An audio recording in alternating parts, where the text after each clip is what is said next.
The U.S. men's national team have lost to Panama 1-0 in the Nations League and have been eliminated from winning the tournament and will play for third place on March the 23rd. And it was an embarrassing and very, very disappointing and uninspiring match to watch. Hello, everyone. Welcome back to MLS Moves. Please make sure you like this video down below and subscribe to the channel if you are new. We are trying to hit 10,000 subscribers by the Club World Cup. So subscribe if you haven't already. So to talk about this match, the blunder, I brought on my friend Adam Turner from Stan USMNT. Now, onto the video. Adam, it's been a while since you've been on the channel, my friend, and I wish it was happier circumstances or better circumstances, but the USMNT were eliminated, losing to Panama 1-0. What's some of your takeaways, man?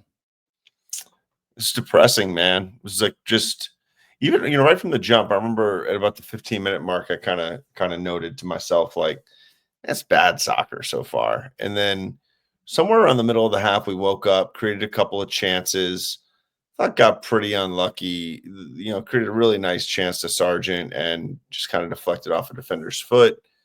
Continues to not be clinical for us, and things don't tend to go his way with the national team. And then obviously he had a nice strike on the offside goal, clearly offside, but we had some stuff kind of cooking there for a second, and Wes's header was a nice little moment. And it was like, okay, we'll get one. That's kind of how it felt. It was like, this isn't great, but I think we're going to get a goal. And then I don't know, just didn't even create chances for the rest of the game. That's how it kind of felt. I mean, I didn't even feel like we didn't have another serious chance until the MLS guy. I'm not even going to try and pronounce his name. Ajimong. Yeah. Ajimong. Yeah. Patrick Ajimong. Yeah. Thanks for that. MLS Moves. I need you for that one. I mean, obviously, he was part of January camp. I didn't really watch or follow January camp. I've followed MLS, at a medium level to see that casually. He's having success. Yeah, casually, and and I'm not watching many of his games, just being honest, at zero. So first time seeing him, and he had a couple nice moments. But once again, not clinical. And what was it, like 4 moments in the whole game where we had a chance to score? It's just, we talked about that in the Berhalter era, man. That's not enough. Like, if all you're going to generate is 4 somewhat realistic chances, you're going to score 0 goals a lot. Like. Well, but here's the thing. It's like there's just so many issues, man, to dissect. But it felt like this team just did not play with energy. Once again, no heart on the pitch. Same thing we've seen for years with Berhalter. And it begs the question, Adam. We said it was Berhalter's fault, and I do think he deserved a lot of blame. But now that the coach has been hired with the $6 million a year annual salary, now it's on the players, because obviously Poch has done a lot as a manager. Even if it's club level, he's done enough as a manager to prove that he's a good manager. I think that we have to start really putting the spotlight on the players, man. They're just not performing. Pulisic, where the hell was he at tonight? Yeah, so let's definitely circle back there, because at some point players have to not need a crowd and not need perfect tactics, and not, you need to just go, certainly play harder, and certainly, like, but it's just weird. Like, I don't feel like, I don't know, man. Like, the defensive effort was fine. Like, Tyler Adams tracked back and made a couple awesome plays. The center backs were mostly solid all game long. Like, we didn't give up an opportunity. The opportunity we gave up wasn't even an opportunity. It was a shot right inside the 18 from like a bad angle where Matt Turner is hugging the near post for some reason. Like, 0 sense. Like, I was talking with Steve the other night about this on his channel, and was like, are you concerned about Matt Turner? I'm like, I'm concerned about any goalie who's not playing regularly, because you do dumb stuff like that. You just like haven't been on a field in high stakes moments, and that's a brain fart, man. That is like a center back whiffing on a ball. It just is. Like, a goalie have you seen any of the screenshots of it? Yeah. A goalie having that positioning when the ball is where it is inexcusable. It's crazy. He didn't even hit the ball that hard Like it wasn't a screamer. It was a nice shot, but it wasn't a screamer. And you could see if he is literally just one body toward the middle of the goal, he gets a hand on that easily. And there's no threat of scoring near post. He can get to anything from that distance, right? Like, so I don't know, like you said, so many issues, but it's like, okay, the goal we gave up was that. Like, do I feel like that if defense didn't have effort or the midfield was lacking effort? Like, I don't know, not really. So it's weird. Like, okay, Pulisic, where were you? But I don't know, man. Like, if maybe I need to rewatch the game, but like, where I just don't know what he's supposed to do. Like, it's a game where the ball's not progressing through the middle of the field. There's no movement in the middle. So yeah, maybe like that blames on him. Like maybe he could get guys moving more. He could get guys more organized. He could kick. I don't know, man. Musa was terrible. Musa couldn't even pass tonight. Like I thought Tesman was god awful. I like a JV player playing varsity. That's maybe freshman. I mean, he looked so bad. And like Adams in possession is just Adams in possession. And you kind of know what you're going to get at this point. But you're having all three of those guys on the field, right, who are in key positions for your buildup. So I don't know. When you're like, personally, I'm like, okay, like in possession, like Pulisic did nothing. I agree. Yes, okay, own it. Sure. But like if we just like say Pulisic play better, like we're missing a lot, in my opinion. We're missing a lot, and you're missing a lot. And it's the same stuff I used to say about the Berhalter tactics. Like this felt like Berhalter ball. I said that at halftime. It did. We're horseshoeing around the edges. There's zero movement or IQ or any sort of like progression through the middle of the field, line breaking passes, guys coming into space. It was totally disorganized. Which once again, I'm going to stay consistent. Like, okay, this is only the coach's fifth game, but like it's got to be better in game 5 than that. But it's Panama, man. It's Panama, and this is one of the things I want to touch back on Matt Turner here in a second. But there were players, Adam, on Panama who play in the Panama League. The couple guys that play in MLS, couple guys playing Liga MX, and they are able to get not the 3 points, but advance the final. They're able to beat us, even though we have all these guys in Europe. All these guys are playing at big clubs. All these guys are getting minutes. Our star players playing at Milan, arguably their best player this year. And it doesn't matter, man. Like there's so many questions about, the fans are always mad if our players aren't playing over there. And I agree that we want our players playing at the highest level. We want them to be challenged and grow as a player. But Matt Turner has been rotting on the bench, to segue to him, rotting on the bench, not playing regularly over in Europe, playing in the Championship League. And I'm at the point now to where if Matt Turner does not move back to MLS this summer, he is not the starting keeper in 2026. He cannot be. No, he can't be. You can't keep not playing. I don't want to take. I mean, there is blame on the players. Like the first thing I said after the game is that's pathetic. You all like every single one of you should literally go like hide in a dungeon for the next like 3 months and like figure out if any of you deserve to come back. But then like when I logically think about what's going on, like God, like if you're an attacker in that game, like you've played the game, right? Like I've been a good offensive player in basketball, right? I was never an attacker in soccer, but I've played the game enough to know that like there's just some times, man, where like you're an attacker and the way the game flow's going and the way that your buildup is happening, it's like hard to make an imprint on the game, And like this is the first time under Poch, first time in a while, even under like late Berhalter, that I saw Christian dropping so far back to get touches because the ball wasn't being built up in a way that like he could make any level of impact. He was even bumping wide at times, to just get on the ball. He's not really even very good at that stuff anymore, but just to get on the ball, he was bumping wide. And that was actually a problem because then he was like, where does Weah go when it was the first half? Where does Weah go? Where does Musa go? So we could talk for an hour and a half about it, but I agree. Players, come on. Like a sense of pride is like a very vague way to say it, but like the question marks I have is like, is there some entitlement from this group of players that when and I don't think it's conscious, I don't think anybody's choosing to do this, but I do think it's a mindset that could exist where it's like, we are X and we are coming back to this region to play Y. Like X is going to beat Y just because we're X, right? And it's like that attitude that a lot of favorites have, right? When they go play an underdog that gets them beat, which is like you lose your edge or you don't have that same urgency. And like the fan base has nothing to do with this, but you could see it in that that mindset exists in the fan base. I saw people saying like we're gonna smash Panama today. I'm like, Several people said that. I'm like, we all. I'm like, I didn't even respond or I didn't even put out what I think a score prediction. I was like, we are. I was like, I hope. I'm like, I'm not quite as optimistic as you guys. It's game 5 in this era. We did see a good performance last game against Jamaica, but like, I need to see it, right? Like, we both have been really optimistic about what the Poch era can be, but we still need to see it, man. Like, it's not going to just happen because we have Poch. And I'm going to give you some space to talk a little bit, but I want to circle back to Poch because I've got some big red flags and some big question marks 4 months Rightfully in. so. Rightfully so.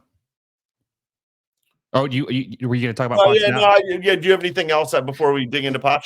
Well, I was going to say that one thing I want to hit on is you talking about the entitlement. I was actually talking to Vince Maduri a couple minutes ago from USMNT Thoughts, and that's one thing that Alexi. Now, people get mad about what Alexi says, but that's one thing that he has said that I think is really starting to age well. Is that we have put this generation on such a high pedestal that they have this entitlement, and that when they put that kid on, Adam, it's not that they're prideful or that they feel like they're doing the joy of representing their country. It's almost like they feel like they're doing us a favor. Like, hey, yeah, I guess, I'm who I am. I play for Milan. I'm going to go. I play for Juve. I'm going to go. Yeah, I got to go play Panama. You're welcome. Like, there's just not that grit, that grind, that heart that we have seen with our USMNT in years past. And I think that that's why they do play uninspired ball, because these guys just don't care. They don't care. Like you said, they take these opponents lightly. They don't really want to be there. And you can just see it on the pitch, man. You can just see the energy level and what they do, the execution. I feel like there's just so much heart missing in this team. And I think, and look, it has nothing to do with the talent. The talent was obviously better than it's ever been. But the one thing about our USMNT, when we had a lot of MLS players, is that an MLS player is always going to feel like they have something to prove. And when it was a core of USMNT players that played in MLS, every time they stepped on the pitch, they were very proud to wear that kit, and they felt like they were always they were in an audition to prove their worth as a player, because MLS always had a stigma saying they're not very good and that the league is bad. So I feel like that is just missing. There's so much entitlement. The players just don't have heart. And if this doesn't get figured out sooner rather than later, we are absolutely cooked in 2026. Yeah, I don't know what to think. I'm gonna let it marinate. I'm not gonna make any grandiose statements about it. I said this at the beginning, right? When pre-emotional, positive or negative, right? That this is like a 10 to 11 camp journey, and that there were definitely going to be some ups and some downs. It was going to be very shocking if it all just went like that. So the logical part of my brain, who is a coach and who understands team building and who saw some teams go from, bad to pretty good and even better. Like, it was never a linear journey though, right? Like, Yeah. we had these moments where it was like, man, we figured it out. And then we had these backtracks. It was like, holy crap, we just backtracked and looked like we did on day one. Like, oh, what is that? And then like the next week, it was like different, like, and if you can use those, if Poch can use this as like a teaching moment, right? To teach some of this, to establish what the mindset needs to be, to teach that if the mindset's that, then this is what can happen against anyone. Like, you can draw positives out of this. You can grow from it, right? To be honest, Berhalter had, and I was in the same place with Berhalter 5 camps in, where like most people, not most, a lot of people are already starting to kind of really go at him hard. And I was kind of like, I want to see more, right? I want more data, right? I want to see what we can do with this Canada loss, right? Can we, he's taken over a team that just didn't qualify for the World Cup. It's not going to happen right away. So I kind of, my logical part of my brain feels like that, but I'll say this about Poch. Some red flags, man. So Phil Jackson, right? You're familiar with Phil. and great coach, right? Bulls era, amazing. Laker era, amazing, like times two, right? Your guys, yeah. Like, does it kind of in two different installations with the Lakers, right? With a little break in between when you had Rudy Tom come in. But like, go late career, though, goes to the Knicks. You remember how that one went? Not good. Right. Executive Hey, Phil. bro, paycheck collection, Phil. It was just like, oh, you're going to pay me that to do that? Okay, cool. And like a part of me, I have no evidence, right? Well, I do have some evidence that I'll point out here, but like a part of me is really worried that Poch is kind of like, this is cool. I can go watch charity soccer games and go chill with my boys in Europe and go do fun stuff in between these camps that I've never had a chance to do, and kind of show up for the camp. And I'm a good enough coach that I'll be able to probably figure out how to coach these guys all right. And he's not taking it very serious. And he as a coach doesn't have an edge and doesn't have maybe the same intensity. And maybe for him, it is just kind of like, I'm going to get paid here for 2 years. And I don't really want to coach club for 2 years. Nice 2 years off, right? Yeah. Big worries, man, because he's not recruiting at the same level that I think Berhalter was, from what I can tell, just in terms of like going to our own players' games, right? It's like doesn't seem to be going, from what I can tell, based on the people who are tracking it much more intensely than I am. So that's a red flag. Like, he doesn't seem that invested in like the future of the program, which means it's 2 years, right? That's just where my brain's at. I think he'd be recruiting way harder if he saw this as potentially a 6-year thing, but he doesn't seem to be recruiting very hard at all. So I think it's 2 years for him. And then based on this performance, I'm kind of like, oh boy, what was that camp? What was that, whatever, 3-4 days of practice like? Was it chilling? And, because you do as a player, your coach's energy and all that can rub off on you. And I have a lot of question marks there as to whether or not he is the right guy for the job. And he is the guy that's going to motivate him. But I don't know anything, firm. So who knows? Bump in the road, maybe. Sign of bad things to come, also maybe, right? I think we'll figure it out this summer, though. Honestly, we have two camps this summer, right? Yeah, I think so. Yeah. Gold Cup. Yeah. So I think between those two, hopefully we can see a full roster or somewhat close to a full roster. And this was close to a full roster, where it's like, okay, we can judge that. I can judge what that is. Hopefully we're able to see what that looks like, man. But no, I agree with what you said about the Phil Jackson thing. And honestly, it kind of reminds you a little bit about Bruce Arena's second stint, where he came in here to kind of, save a sinking ship, and not really any commitment to doing the day-to-day things. Just kind of like, hey, short-sighted, get us out of this hole we're in that Jurgen Klinsmann left us in. And that's kind of what it feels like with Poch. Like, hey, house money, we just want you to coach the team. That's it. No recruiting, no extensive things that a national team coach would normally do for building for the future. But man, I don't know. I just think that, maybe if there was a second game, it would look better, because the first game that Poch ever coached, we did not look good. The second game, we looked a lot better. Maybe Poch's a guy who is, which, maybe he needs to fix this, but test the waters the first match, make adjustments the second match. Because I am losing. I can't, off the top of my mind, I can't remember who we played in the very first match, but it was a bad performance. And the second game we ever played in the Poch era, he looked a lot better. I think we won was it like 2-0 or something like that? I thought wasn't his first camp where we lost to Mexico in Mexico? Yes, I think that Right. is. Okay, so his first game against New Zealand, or was that before he took over?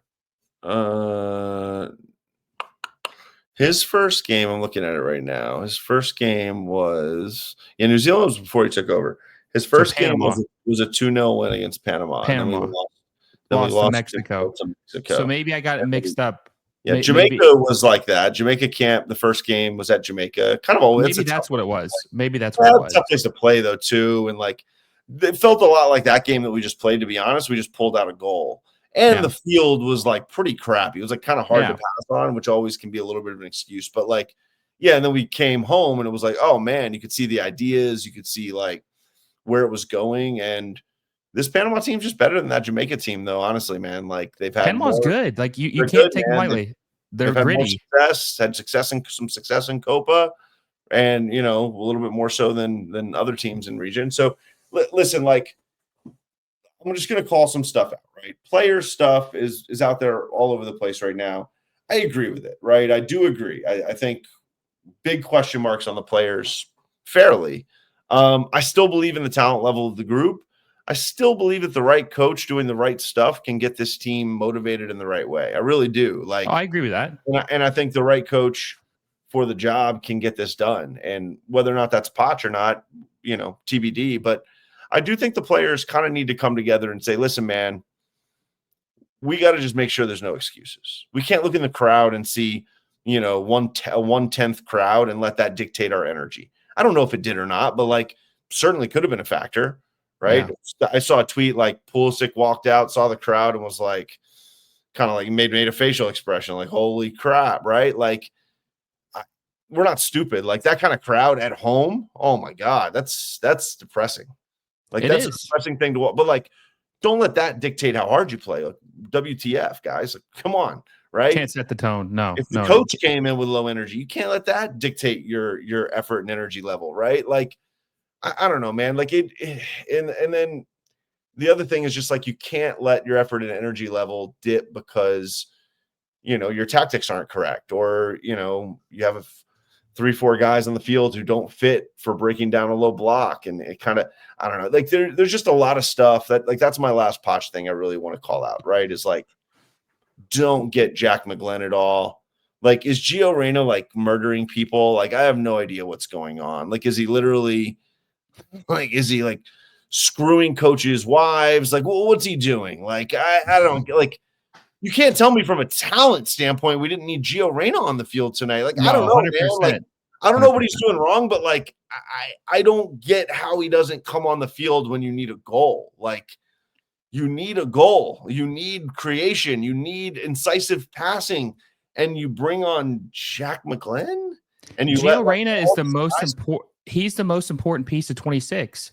Pulisic all these guys play 90, and like, I don't know, man. Like, I just big question marks. Like the injury replacements were very weird. I guess maybe you just have to bring MLS because it's like so last minute. But I don't, a lot of like weird roster decisions, stuff that I don't personally think he's not getting as much crap as Berhalter would for the exact same moves. If this was a Berhalter camp, people would be going ballistic, right? And maybe that's much like I am, where it's just like, it's the third camp. I'm not going to go crazy on a coach in the third camp. I'm just not. I didn't do it for Berhalter. People got on me for it, rubbed it in a year and a half later. I told you. And I'm like, guys, I'm going to give it a year or two. Like, you're just waiting and seeing. But his decisions are baffling, dude. Like, I don't understand. Well, they're going to play for the. I was wrong. So they are going to play another game for the third place. Yeah, but they're essentially eliminated to me, because if you're not winning it, they're the only team that's ever won it. I think, if I'm not mistaken, 3 times we've won it. No, they will play a consolation, right? So they do get one more. We'll see here in a little bit. It'll be Canada or Mexico. But like, watch them play better in that game. To your point, they will. 1, because I think they'll have pride after getting beat. 2, it's Canada or Mexico, who I think they see as, I don't know, more worthy to play hard. And so that's the thing, right? Is like, can you, as a group, can you learn from that and start to have some freaking pride at some point? I don't know, man. Like, what are 3 changes you would make for that game? If you could make 3 changes to the lineup, I mean, I'm assuming Matt Turner's one of them. You're benching him and bringing someone who actually plays regularly. I mean, honestly, I wish it wasn't Zach Steffen, because I don't really rate him very high. I wish it was someone else. I like Schulte. I wish Matt Freese would have got a call up, because I think he plays well for New York City FC. Like, what would be 3 changes you would do to shake this up for the next match? I'll tell you the changes I would have made before I saw the game. Okay. Turner wasn't one of them. I was fine with that. Like, it kind of is what it is. He hasn't been atrocious, like, overall. Like, he's had some nice games. The Brazil game last summer was really good. But like, so he wouldn't have been one of my changes. Post game, yeah, probably is, right? He literally let up a terrible goal that makes you think if they got 10 chances on us, they would have scored 6 times. Like, he's not in a good place. So, but he wasn't one. Very clearly what I wanted in this game was I wanted Gio to play the first 60, and I wanted Gio to be in the exact same position that either Pulisic or McKennie was in. I don't actually care. I think all those guys are kind of Pulisic and Interchangeable. Gio. Yeah, are interchangeable. I think ideally maybe Pulisic on the right, Gio on the left, but whatever. I want Gio in that, like, I don't know, attacking half space, modern winger, whatever you want to call it, right? It's not really a winger. They don't go wide that much. They're not playing on the touchline. They're playing more in the half space. So that's one. Two, I want to see Weston McKennie back in the midfield, man. Like, I get what he's doing for Juventus. I get the value he has in the box. Like, but I just think on this team, we don't have enough good midfielders, like guys in the middle of the park. Like, to me, it's not like, oh, Johnny got hurt. Well, Testman. It's like, why are we dipping? Like, that is dipping so below the level that we should be playing, in my opinion. It's just like, no, just mix and match the versatile guys you have. Like, you don't need to play bad soccer players. Like, sorry to Tanner Testman and all the Testman heads out there. Like, he's just not very good. Like, he's just not. Sorry. Like, so put McKennie next to Adams, right? We've literally seen that before, man. Like, and it's been good. Like, works well. We saw it in the World Cup when we actually played well. Like, so I would do that. One. Two, right? Gio, I'd move West there. And then I guess those were my two big ones, actually, that were totally different than what we saw in the game. I like Weah on the right-hand side more. I don't know what you do with this lineup, though. I don't like Musa wide, but I also don't know what else you do. Like, maybe you just, if you're going to play Scally the way you played him, maybe you just play three center backs, right? I didn't think that before the game, but like, if you're going to have Scally essentially just be a center back, then just play Mark McKenzie. Like, because he essentially was a center back. Like, I guess when we were defending, he was a little bit higher at times, but like, I don't know, man. Like, I don't know. So it's tough, but like, I ideally would, so maybe you could have Scally wide on one side, Timmy wide on the other. But I don't know. I don't know if that changes much, to be honest. But the Gio and McKennie things, I think, alter the fabric of the team. 100%. It completely changes the attack. And honestly, more so than even the attack, I think it does help the attack, but it helps the midfield more, right? It does. And therefore, it helps the attack because the midfield is more coherent and there's a ball carrier and somebody who can, really progress.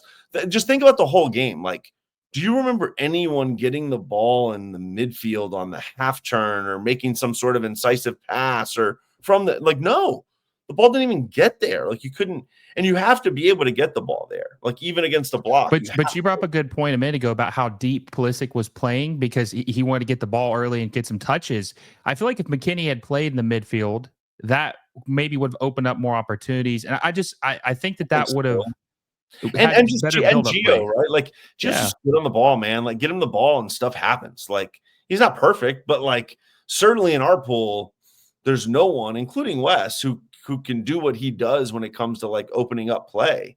No. And I think that having him on the field, once again, he's not messy. Like, we're not saying that. He is 30% better than anyone else we can put there, at least, if not more, other than Pulisic, right? So like, and I think it helps Pulisic out because I think he's going to create more openings and opportunities with the way that he carries the ball, right? So McKennie is opening up the linkage between the back line and front line if he's in the middle of the park, and Gio is unlocking things when the ball gets to the front of the park at a higher rate, right? And that's just, this was the exact same performance that I've crushed Berhalter for a million times. And so I don't know, like, I think we're totally set up wrong. Like, do I think the players should and could play harder? Yes. But like, when you're set up wrong, sometimes you just look bad and it's just like hard, like, and I kind of felt like that at times under Berhalter. I just felt like we were set up really poorly. And I think like, the players certainly weren't grinding it out through it, but yeah. So like, I'm just really nervous. Like, I was hoping we'd, at least make the final, and then, you're going to play a tough game there. You could lose, could not. We miss Jedi too. Like, we just miss Jedi, man. We miss his presence. And I know he's not a perfect player, but like, we miss his energy. Right? He's the He's one so guy who good, dude. He's so brings life and brings energy with the way he plays. We miss this team misses Sergiño Dest, man. I know it's been a long time, but like, we miss another guy who you can put out there who can create, link play, is really competent on ball. And I think he's going to be really good in that Poch outside back role. Like, I just, 100%. like, 100%. I just basically it's him, it's like him replacing Musa. Like, that yeah. is such an upgrade at that spot. It's Oh, insane. it's not even Like, close. Not and even close. I don't think we're gonna ask Des to defend like as much, right? Like, everybody has to defend, but I don't think we're gonna put as much of a defensive role on him. The same that Musa has, right? Which is a little two-way, but you're not leaning on him to make your plays. So I don't know. There's some optimism there where it's like, what does this team look like if Poch decides to play Gio? Hopefully he does at some point. Des comes back. Jedi's back, right? Johnny, is there to sub in the midfield. You put McKinney in the midfield. I'm just not confident much of that's going to happen. Like, Poch seems to have a lot of very weird ideas about player profiles and where guys fit, and they're very, very different than mine. And Or what I'll we would do. critique him in the same way I critique Berhalter if he continues to jam guys square pegs into round holes and it continues to not work. You can absolutely expect me to hold him as accountable as I did Berhalter. 100%. Well, I'll say this. If they could, when they get Robinson and Des back and hopefully McKenzie, I want McKenzie starting next to Richards, even though I think Richards has still got some lapses where he doesn't play well. He needs to play better for the national team. He plays fine at Crystal Palace. He's got to start playing better for the USMNT. And if we can get someone in goal who's actually playing, I feel like it's not. I'm not hitting the panic button yet. I just hope this isn't a precursor for what 2026 looks like. I just hope that these things. But that's the good thing about this, Adam, is that these games are played so you can figure it out. These are a way to test things out, see if they're bad, see if they're good, try to fix it. I'm not hitting the panic button now, but obviously there's no way to sugarcoat this. This was an embarrassing loss. It was a very, very embarrassing loss. Very demoralizing for all of us who have been all in on this since, at least 2017. It's just like cycling, it's like cycling this constant cycle of, oh man, this could go somewhere. Oh man, no, it's not. Oh man, this could go somewhere. Oh man, no, it's not. Like, I've been in this loop for like 8 years, bro. Like, roller coaster, man. From like 2014, that, group of death, getting out of it, to 2017, to, the optimism that surrounded 2020, 2021, to, the post World Cup pessimism, to, just the Berhalter era in general was very up and down for me personally, to, so it's just, there's some scar tissue there that, I understand I'm probably not being totally logical with a lot of my feelings because it's post game and we're emotional and I'm not, super logical right now. But if you really do sit and try and think logically, it's like, oh, when would be the best time to like have a massive L that is really embarrassing and that is, gosh, what's this era going to be? It's now, it just is like 100%. better now than Gold Cup, better now than next year, better now than World. So like, but it's all about, is the coach all in enough to get the team? Does the coach have the team? Right. That's one. Because that's all still being decided, Yeah. Like, the players aren't firm on the coach in any way, shape, or form. Most of them have had like 2 camps with him or 1 camp with him. So it's like, who the hell is this guy? Now, is he going to meet them and connecting 1v1 outside of camps? Doesn't seem like it. So that's worrisome. But like, can he get connected to them? Can he get the best out of them? Can he get them all in for him? Because that's one thing, like, the guys liked Berhalter, whether some people don't like to admit that, but they did. Like, those guys liked Berhalter. They played hard for Berhalter for a long time, especially when they were younger, like that first cycle. Like, can he get these guys to just play hard? Is one. 2, are his tactics. Is he going to learn this pool?